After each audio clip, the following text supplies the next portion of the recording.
Hello, everyone. I'm Tom Trush, direct response copywriter and marketing strategist. And today we're talking about 7 proven ways to generate guaranteed golf instructor profits. It's a variation of my 7 proven ways to generate guaranteed marketing profits, but we added in the golf instructor section because today we're talking with Scott Seiferlein. He's a PGA golf instructor who's been featured in Donald Trump's book, and he has 22 years of golfing experience. He's the founder of Golf Marketing or USAGolfMarketing.com, and he helps other golf instructors achieve the lifestyle of their dreams. So Scott, how you doing?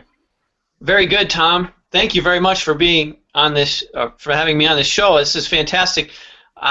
Just as some background, when I first started in the golf industry, I didn't know what copywriting was. So for my audience, the golf instructors out there, to help them understand a little bit more about what marketing and copywriting is, could you give a brief description on what copywriting actually is?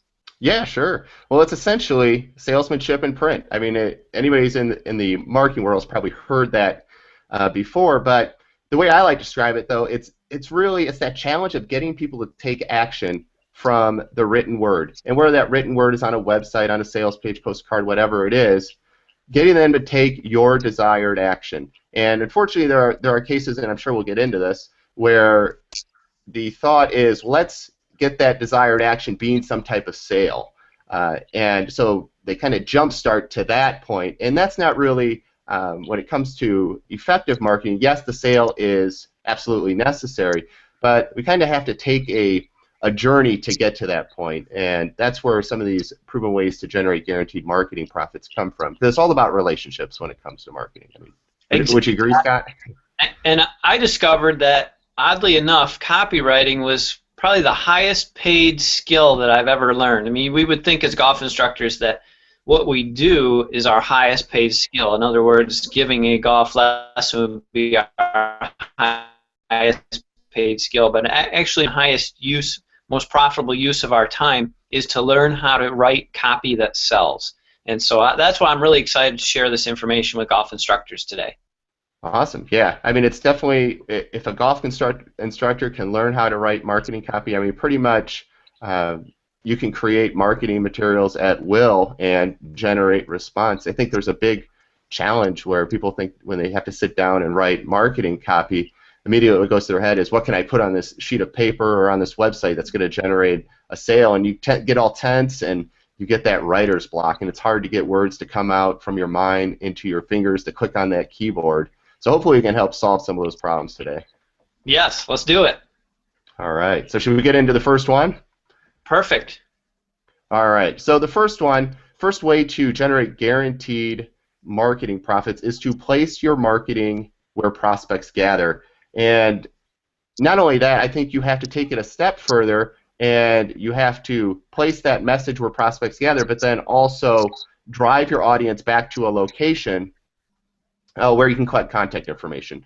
It's absolutely critical. I mean, especially if a prospect doesn't know you, they're going to want to find out more about you. And the reality is, if you just have, maybe it's a little square, if you're doing a print ad, it's a little square space, you're very limited on how much information and how much relationship you can do with that little square space on an ad. So put that, use that introduction where your prospects gather, but then you have to drive them back so that you can further develop that relationship with your new audience. So kind of curious to hear what your, I guess, input is from a golf professional perspective, and how that can help instructors too. Yeah, that's a great question, Tom. There's basically 3 different types of golf instructors, or put it this way, scenarios that a golf instructor would be in. There's number 1, a golf instructor would be in a scenario where they have a captive audience. So all they have to do is basically show up, and that audience, as long as they don't blow it, that audience is going to give them money. Then scenario number 2 is where they don't have a captive audience, but they figured out how to build a database, and they have a database, so that database becomes their captive audience, and they can reach out to that database and sell.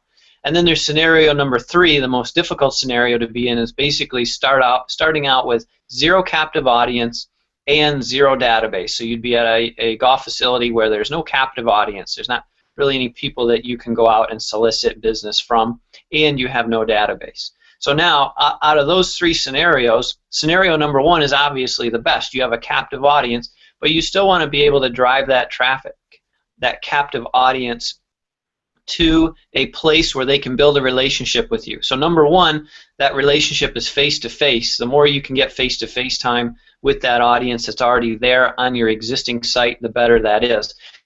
But then you also, outside of that face time, while you're sleeping and they're up staring at the ceiling at night worrying about how to stop their slice, they could go to a website or have a direct mail piece sent to them or an email campaign, some type of place where they could go and opt in to receive a report like the Stop Slicing in 7 Swings, or whatever that report would be that would add value to them. So what I discovered in my scenario, I was leasing space at facilities that would either be competing with me or would have a non-compete clause where I wouldn't be able to capture that captive audience that they had, so I had to go out and build my own audience. And one thing I discovered was that showing up number one on Google was ultimately the most profitable decision I ever made. And so I put together a lot of systems in place so that I would show up number one on Google when people searched for the terms that were related to what I sell. And ultimately that drove the traffic to me so that I didn't have to have that captive audience. Does that help? Hopefully that helps the audience. Does that answer your question? Yeah, I mean, that's perfect. Of course, getting a number one spot on Google, you know that's where your prospects are gathering, because I think in any situation where people are looking for a type of services or even a product, I mean, our first action is to go online and start searching and researching. So I think it's a great thing to get that number one spot. Big benefit there. Curious about this with golf professionals. One of the things that I run into with it's not necessarily clients, but prospects or people that will contact me, is they will say, well, I've got this big opportunity. I can advertise in this, maybe it's a small little neighborhood newsletter, and it's really cheap. And should I do it? And there are many times where just because you can get in front of an audience for cheap, or at a low cost, I will often recommend not doing it, because you're still, even though it's not that much of an investment, you're still wasting your money because your prospects aren't hanging out there. So why do it?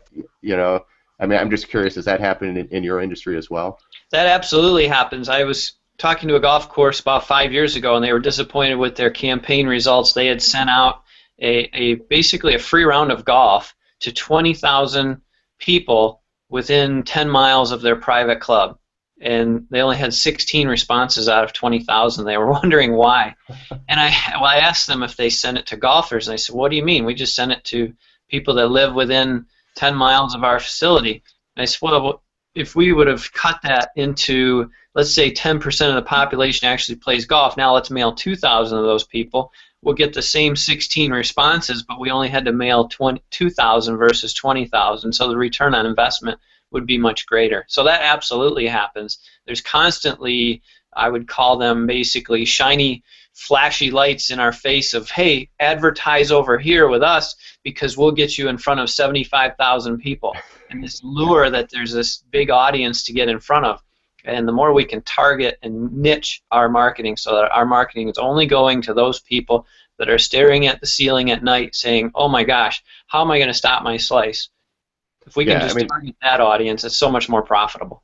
Yeah, well, that tip that you gave right there, I mean, they're instantly cutting their marketing cost. I mean, although it may be perceived as cheap, if you're not getting response, what's the benefit? It brings you no benefit. All you're doing is you're opening up your wallet and you're basically tipping that wallet over and letting your money run out. Yeah. I mean, you got to, if your prospects aren't hanging out there, it's worthless regardless of what the investment is to get your message in front of that audience, because the best marketing message gets ignored if nobody hears it, nobody sees it, and nobody cares about it. So it could be a great message that you have, but if the wrong people are seeing it, it's worthless.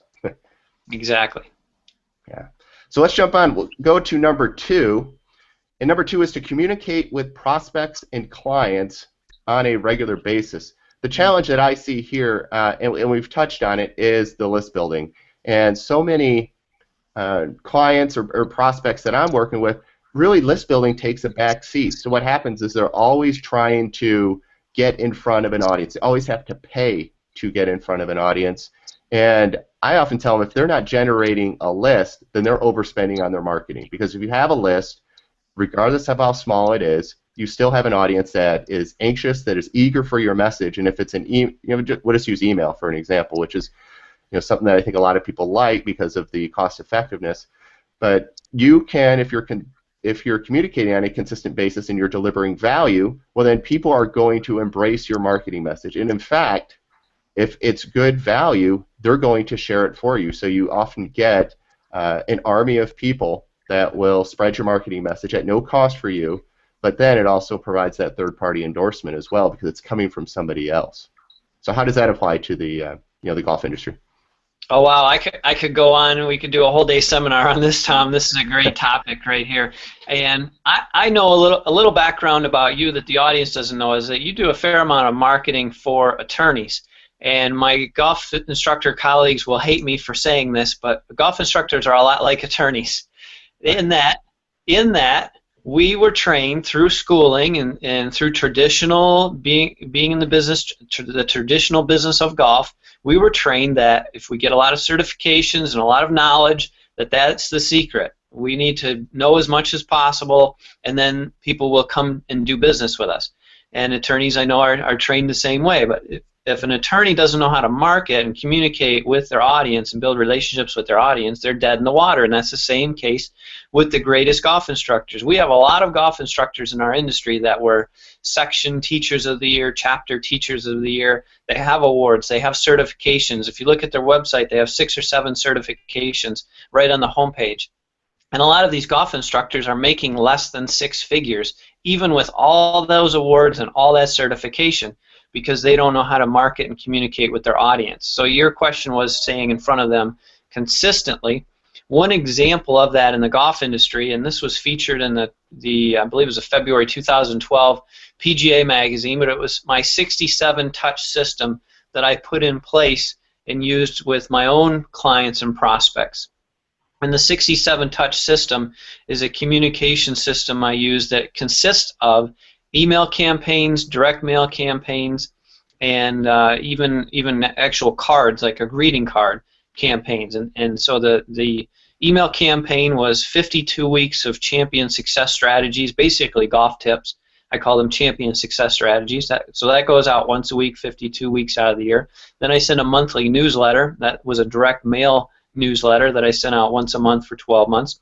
And then there was 3 greeting card campaigns that I sent out. So a birthday card, a thank you card, and an anniversary card, anniversary of them doing business with me. And those campaigns ultimately led to, that added up to 67 touches that I had with my database every single year. Well, that's great because I think the challenge is when you tell people to consistently communicate with your clients and prospects, they don't know what they should be sharing with that audience. How many of those should be not necessarily pitches, but how many times should they be asking for some type of sale or a hire or a purchase or something? So it sounds like with your campaign, especially the weekly emails, they're getting tips, they're getting value from there, and that's exactly along the lines of what you want to do, because again, you'll get people. If they got value from what it is that you shared, they'll start sharing that with other people. It's one of those secrets of getting your marketing message to reach more people without spending more money. Because if you're really delivering value, value spreads. And pitches and just getting buy, that stuff doesn't spread. But if you're helping somebody, that stuff's going to spread. Sometimes like wildfire. And you always hear those situations. Well, I want to. Maybe it's a video. I want it to go viral, and so you see people that try to make that happen. And I tend to lean towards, just focus on your prospects. What are the biggest problems that they're having? As you said, what's having them staring at the ceiling at night? And then use your marketing to share tips, strategies, ideas, resources to help them overcome those problems. Because then you're seen as a resource and not just another person just pitching their services. Because when you do that, you're seen as just any other golf instructor. Exactly, and you know our friend Tony Rubleski says that 68% of all our customers leave us because they feel unappreciated. And when I'm sending out a weekly golf tip, a monthly newsletter, a thank you card, an anniversary card, and a birthday card, there's never a point in time where my clients are able to forget about me and feel like I don't appreciate them. So I never lose influence with them because I'm in front of them continuously. And that makes it so that, and I'm also providing them value continuously. So that makes it when I make a call to make that sale, or I sneak in the PS of a content piece, I sneak in PS, by the way, special offer, launching next year's programs, savings with investment 5 months in advance as example. I'm able to have people that take action because I've provided them that value, so they're already predisposed to doing business with me and ready to do business with me. So that helps significantly. Right, and if anything, by doing that, you're also increasing their desire for what it is that you have. Because I mean, we hear it many times before. Oh boy, I just received all this for free. Imagine if I paid for a little Yeah, bit. And so you're exactly. increasing that demand for what it is that you're offering. Exactly. Good topic. Yeah. So let's move on. We'll go on to number 3, and this ties right into it, is that you want to deliver more value than your competition, because in today's world, value is often viewed in the form as help. Um, Again, we touched on it earlier. People are looking for information when they go online because they have a problem. They need a solution to a problem, so they will search. So as you talked about, having that number one position in Google is a great thing, but if they go to that number one position and they go to your website and there's no value there, there's no help for them, again, it's like that marketing message that could be a great message, but it's getting in front of the wrong audience. In this case, it's an audience that's seeking value, not necessarily to buy or value or help. And so you still have to really focus on delivering more than what your competition is willing to do. And I often tell people, don't be afraid to share your best stuff, because your competition, they're nervous about it because their fear is, oh, if I share too much, then they're not going to want to hire me. Well, that's not really the case, because there's a big difference between knowing how to do something and actually executing it. I mean, Scott, you can tell me right now, some 3 quick tips to stop me from slicing the ball off the tee, and you could tell it to me over and over again, and I can know how to do it, but then actually executing it is a whole nother thing. Exactly, and that's where the private consulting and the paid coaching would come into play. There's an acronym that I learned from Glenn Dietzel and Sean Miller, and that's ASK, ask. A stands for attitude, S stands for skills, and K stands for knowledge. And of those 3, we can give away big K. We can give away all the knowledge. We can educate to dominate, as they would say. And that positions us to be able to provide value to the marketplace, to where that marketplace would then want us to help them implement that knowledge. So now they have this knowledge that we've given them through the 67 touch system and the consistent communication. They feel there's value there. They've even probably been able to benefit from some of that knowledge to some small degree, and that gives them this taste like, wow, that was awesome. I just went from hitting a 6-iron 110 yards, I'm a big strong dude, and 110 yards is not so cool for a big strong dude, plus it's going short and to the right and always in the bunker and in the water and in the trees. And now I'm starting to see my ball flight now is going 130 yards. It's not curving as much to the right. What's going to happen if I actually hire this person to work with me? Could I get my 6-iron to go 150 or 170 yards and actually onto the green? So that's where they would then hire us to help them with the attitudes and the skills necessary to be able to implement that knowledge and put it into play and actually see some real benefits, so that they now are kicking the snot out of their buddies, if you will. Well, that ties in perfectly with the next point at number 4. If somebody is then, you've given them enough and you've given them a reason to move forward and hire you, well, now you have to do number 4, and that is to remove the risk of working with you. The great benefit of providing value, of delivering helpful information that addresses prospects' problems, is you start developing this relationship and some credibility and trust with your prospects.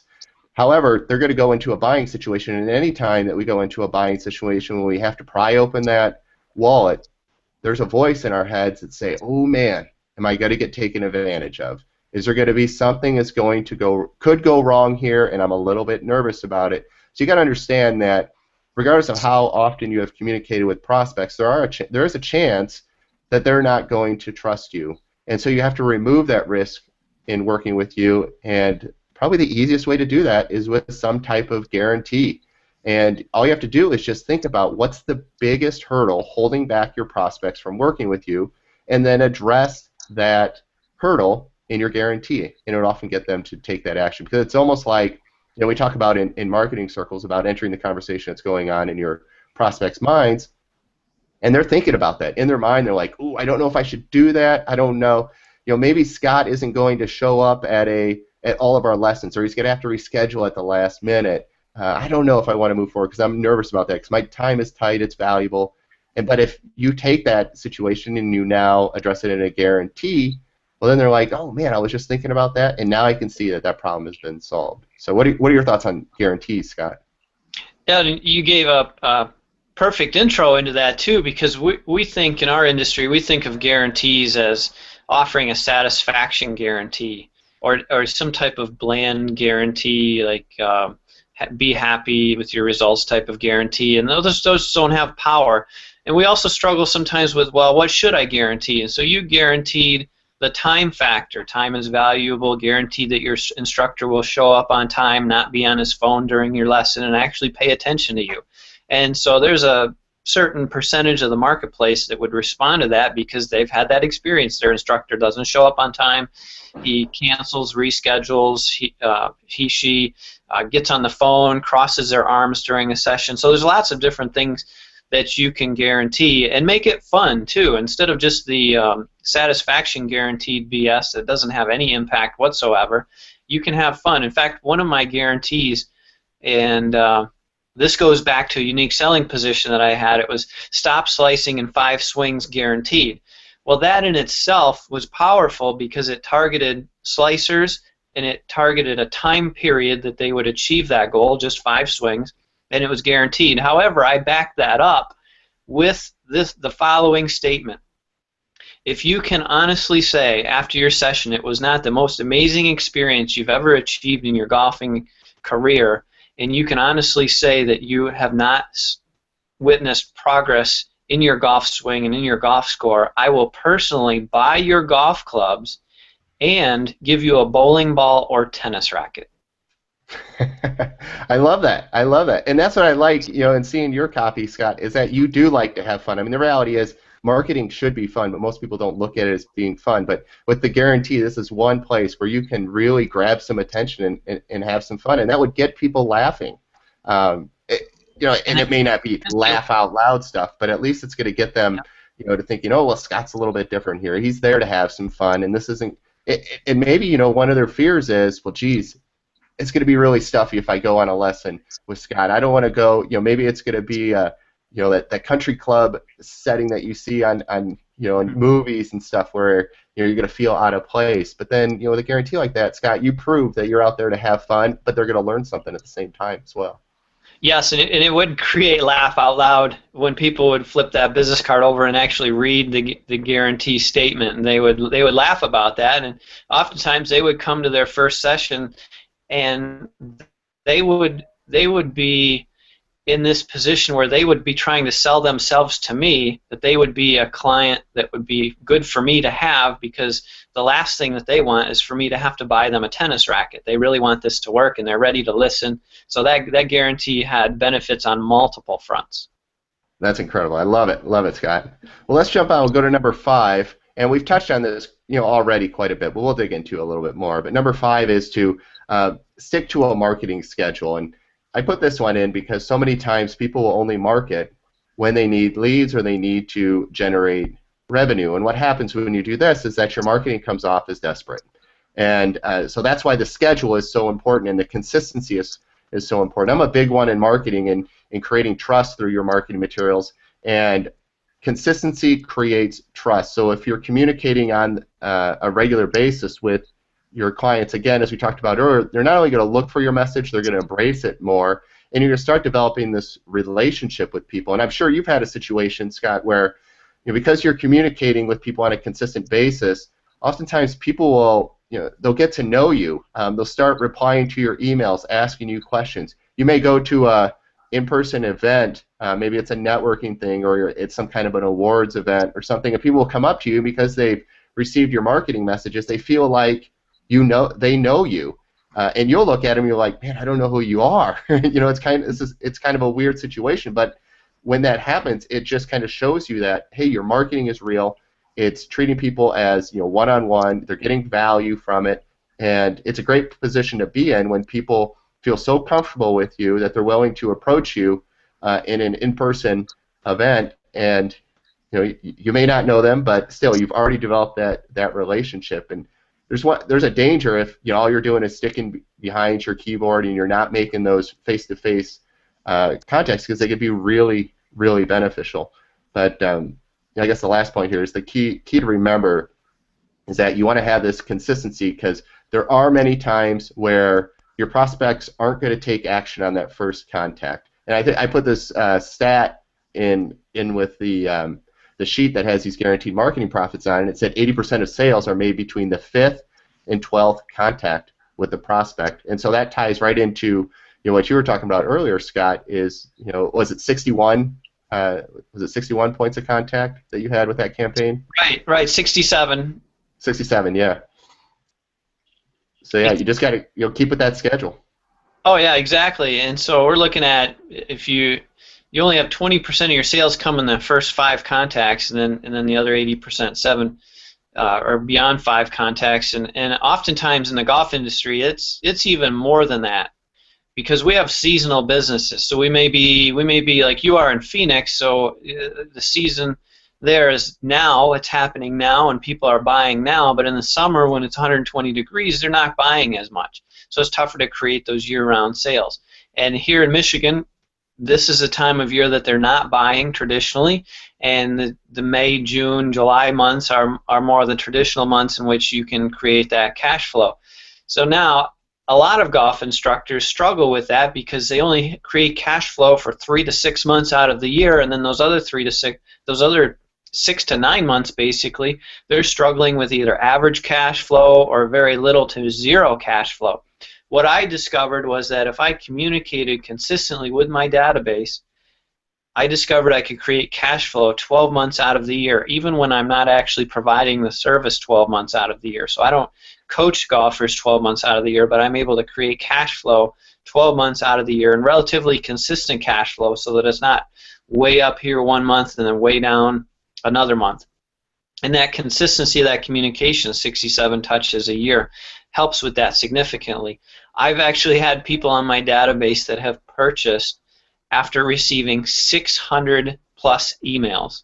And they just were hanging out on that database, receiving content over and over again. So now we're 8 some years into the process, and all of a sudden, 8 years later, they finally decide to buy. It was finally a point at which they decided to buy. And then others, they buy on the very first point of contact. You just never know. So that having that consistent automated process helps significantly produce more and more revenue, and have that consistent revenue 12 months out of the year instead of just seasonal revenue.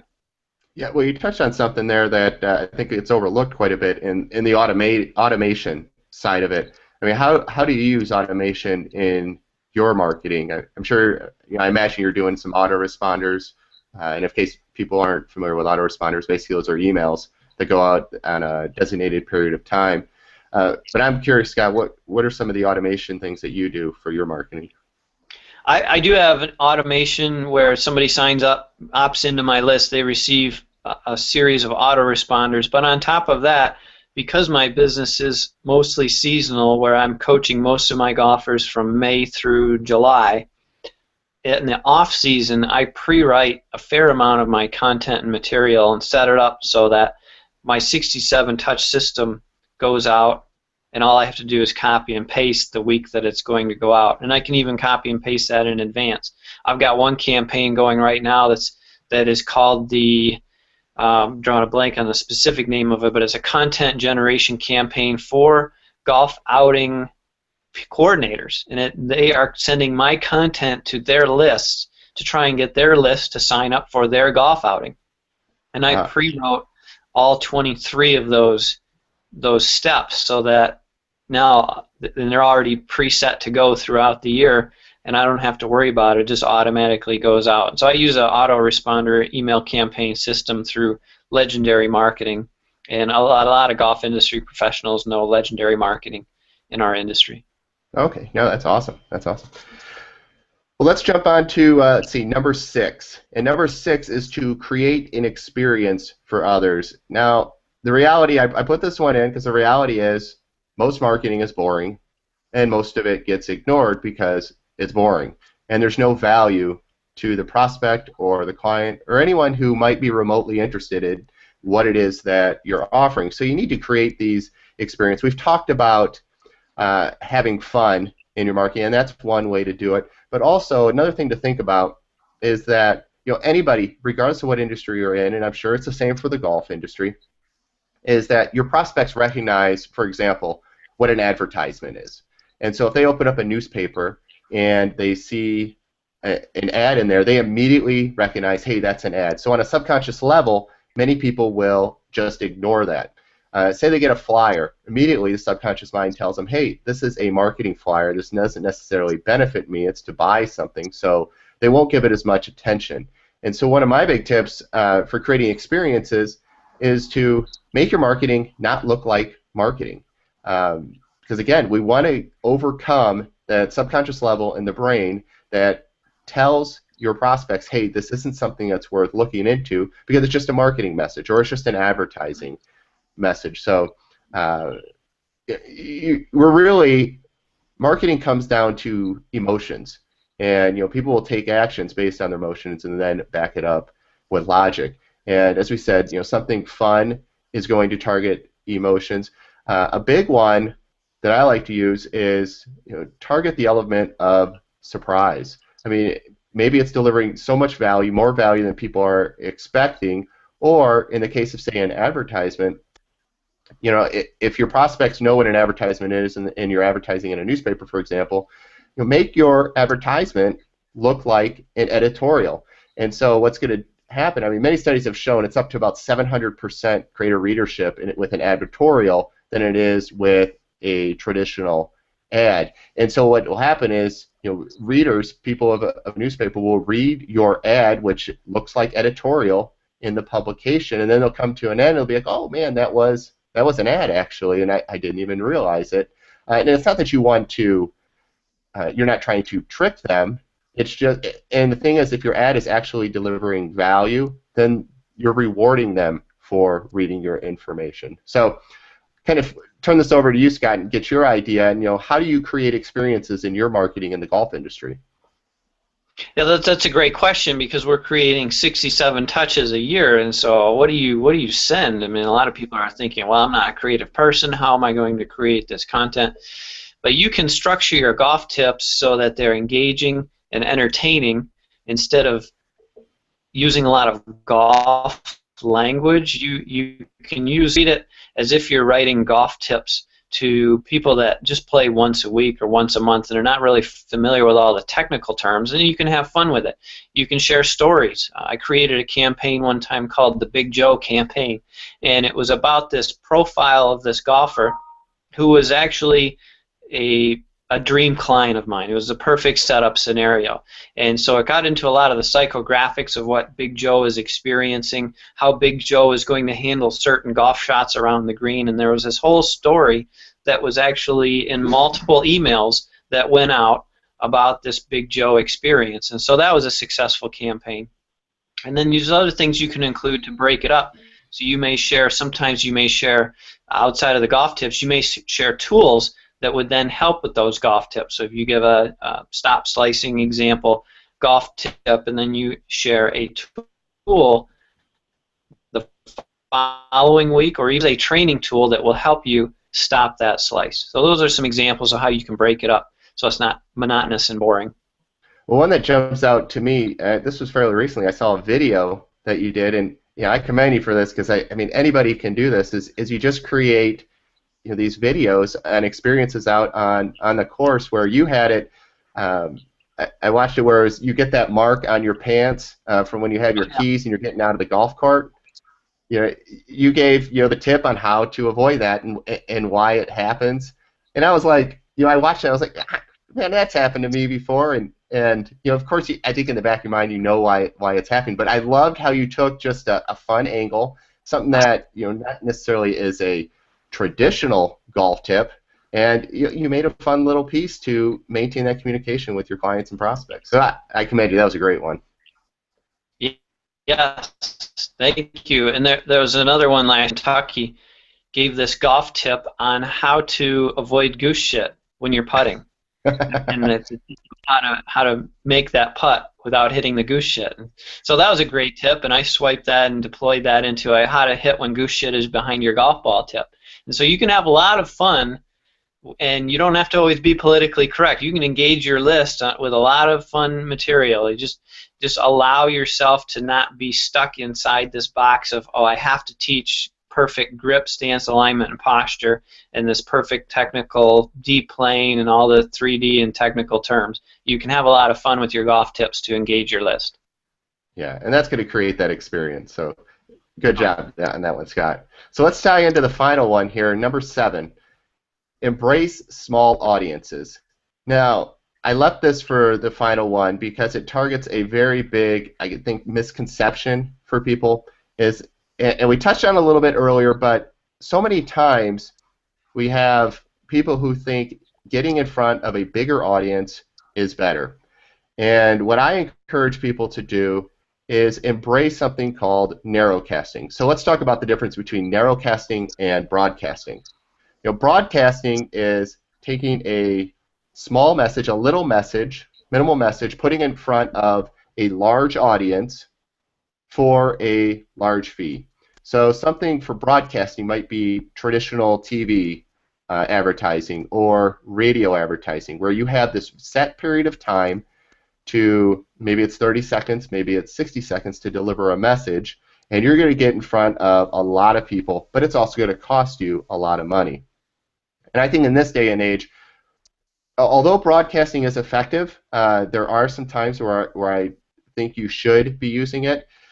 I think one of the easier things to target now is what's referred to as narrowcasting, where that is taking a larger message, more time, maybe it's an article, blog post, podcast, video like this, spreading it to a smaller audience for a less amount of money, a smaller investment. So we're creating, say, this video right now. Now the audience may not be hundreds of thousands of people, but the people who are going to see it are going to be more valuable, more targeted than if we took this video and we put it on TV, where you just run the risk of anybody who comes across it, they may watch it, they probably won't because they aren't interested in. And in this day and age with the internet, people are searching for solutions, as you talked about being number 1 in the search engine, so they're actively searching for solutions to their problems. And if you have, whether it's articles, blog posts, videos, even the simple 2-minute, 1-minute videos, and you position those well, and you're targeting a problem, people are going to find them. And I would argue that those types of situations are much more valuable than spending a small fortune to broadcast your marketing message to this huge audience, where you only have a set period of time to deliver your message, that 30 seconds, 60 seconds. We could sit on here and we can record this video for 2 hours, and really it's not costing us anything except some time. And it's also providing value, though, where you can't necessarily provide as much value when you're delivering your message in a traditional broadcasting medium. So what's your thoughts on that one, Scott? Yeah, is my audio still okay? I think my audio changed here, and can you still hear me okay? Yeah, yep, everything's fine. I'll keep rolling. And this reminds me of an example. Fox TV person called me up, and we have a local Fox affiliate here in Grand Rapids, and they wanted to pitch me on this ad of getting my information in front of 75,000 some odd people. And I started to ask some challenging questions for them, and they started to tell me that they had, wealthy people watch their shows, so wealthy people would see my ads, and then but I also was asking them, well, if I'm marketing 75,000 people, that they're not all going to be wealthy, are they? Well, no, and so some of the people aren't going to play golf, are they? And so we discovered that through some challenging questions to this ad rep person that they were not a good fit for what I'm looking for, because I could take a mailing list of 300 golfers that have incomes over $125,000 and just mail to those 300 people to avoid the waste of the other 74,700 people that were not in my target market. And same thing if an attorney example, I'm sure you coach your attorneys not to do a broadcast 75,000 person message if that's not their target market. If it is their target market, then great, but if that's not their target market, if they can niche and micro-target the market, they can be much more profitable. It kind of goes back to that golf course that mailed to 20,000 some odd people within 10 miles of their golf course, and 90% of those people don't even play golf. And so the more you can target market and micro-niche, the more successful that you can be with your marketing, and the more personal you can get with your message, the better you can get with your messaging. Yeah, I've got this example. I have an attorney friend who is really big in the video space for attorneys, and what he does, he creates these short educational videos, and like for example, it might be something, and I'm kind of going off the top of my head because I don't know what the exact title was, but maybe it's something like knee replacement surgery. How do you determine if something went wrong? And so he puts these short videos together, and I mean he literally has, I think it's upwards of 1,000 videos now on YouTube with these different topics, these areas of focus that he has in his law firm, and you look at those and you think, well, how much value could a video like that be? I mean, the reality is it's not costing him much to record these videos. He's doing it himself. He, he has all the equipment, but then, it requires some time. But then once you get this process down, you upload these videos and you get them to YouTube and all these other, video resources. But you think about it, the audience isn't going to be huge. It isn't a video that's going to go viral. But somebody who watches a video on knee replacement surgery, how to determine if something went wrong, is going to be a darn good prospect because they're there for a reason. And so if you have, say you have a link back to your website where you can gather contact information, you're offering a free guide, a resource, whatever it is, well, now you're using these short little videos to now grow your list and speak to an audience that wants to hear your message. And I'd argue creating videos like that for a small audience is going to bring you much more benefit, just as you talked about, Scott, of kind of this mass mailing or trying to get to this huge audience just because an ad exec told you, hey, they try to blind you with these big numbers. I mean, it gets a little ridiculous because the reality is a lot of the times these ad execs, they know they're targeting your ego, and they know if they tell you you're going to get this huge number of people seeing your message, the reality is they're not going to see it, but they know that big number is going to grab your attention. So it's good to hear that it doesn't just happen, that it's something that happens in the golf industry as well. You have these ad execs trying to pull the same tricks on you. Oh, absolutely, and they play off of that, and it goes back to all the shareholders in big companies, and those shareholders expect to see the company message on a billboard and on TV, regardless of whether it's profitable or not. They just expect to see it there, and that can filter down into country clubs in their marketing. It can filter down into public facilities in their marketing. It can filter all the way down to golf instructors, and we try and copy these big company, big ad budgets with no targeting whatsoever. It's a tough trap to fall into. I like one last thing on this topic. I like to call out who it's for. And so in other words, I've got an event coming up on March 25th that I'm promoting right now, and I'm calling specifically who this is for. So the message says, this is for you if you are a high-end financial advisor, attorney, or insurance professional. Right there, at the beginning of the message, it actually calls out who it's for. And in some cases, I like to call out who it's not for. So I'll put messages in my copy that says, this is not for you if you are, et cetera, and call out. So I try to narrow my audience and eliminate prospects as fast as possible so that I only have to talk to the best and most profitable prospects that I can talk to. Great tip there, because I mean, that's going to help you, as you touched on earlier. It's going to not only make your marketing message more effective, but it's going to cut your cost. I mean, you're not having to waste your time communicating with people who aren't really prospects, or even getting your message in front of people that aren't really your prospects. So I love that tip.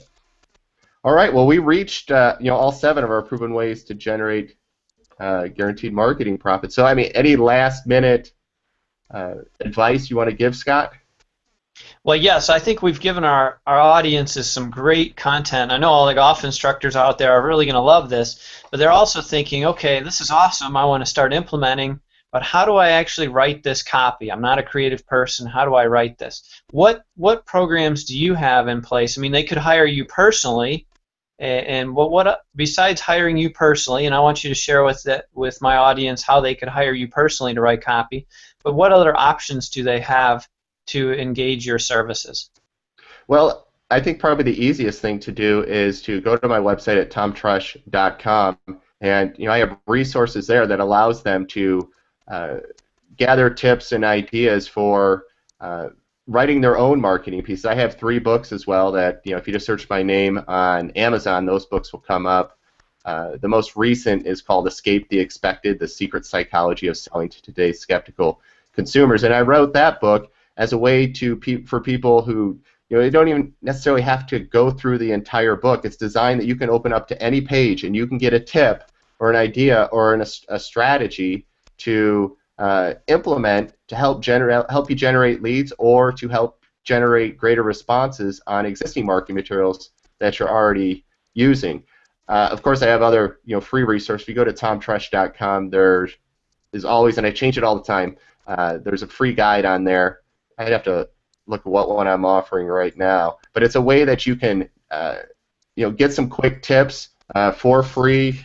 And let me see, I got to look it up here real quick. Well, that's great, and I think the Escape the Expected book is right on the shelf back here behind me. Oh, nice. And I know a copy of it. Nice. Let's see here. Well, that's great. So tomtrush.com? That is correct, tomtrush.com. And then the free guide that's offered on there right now is 3 quick fixes for underperforming marketing materials. And as we've talked about, that guide is designed to help generate a list for me. And so if you just put in your name and email address, you'll get some quick tips. I don't pitch a lot at all in my emails. It's just a lot of valuable information that people can grab an idea and implement. My idea is always give them something that they can implement, they can learn now and implement by tonight. So they're designed to be really quick and easy things to generate responses and get your message out to a larger audience. All right, that's fantastic. Well, thanks for having me on, Tom.